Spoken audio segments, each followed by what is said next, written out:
Elle attend son 20e enfant dans le village de Dalaba. Marie traversait le marché, son ventre rond comme un ballon. Elle avait 40 ans et rayonnait. Sa peau était lisse. Son corps était fort.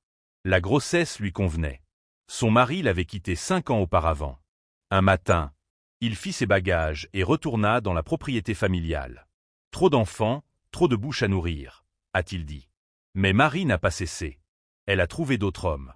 Certains sont restés un certain temps. Certains sont partis rapidement en réalisant qu'elle allait retomber enceinte. 5 de ses enfants vivaient encore avec elle. Certains avaient été envoyés chez des proches. Et d'autres étaient partis d'eux-mêmes lorsqu'ils étaient assez âgés, ou avaient tout simplement disparu.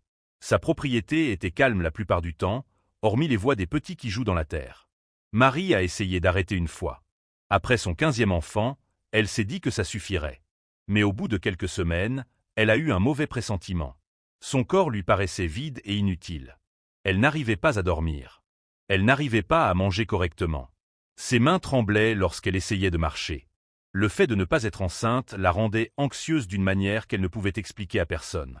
Elle a donc trouvé un autre homme. Et puis un autre bébé est né. Et maintenant, celle-ci. Les habitants de Dalaba parlaient beaucoup d'elle. Mais Marie n'en avait que faire. Lorsqu'elle était enceinte, tout semblait parfait.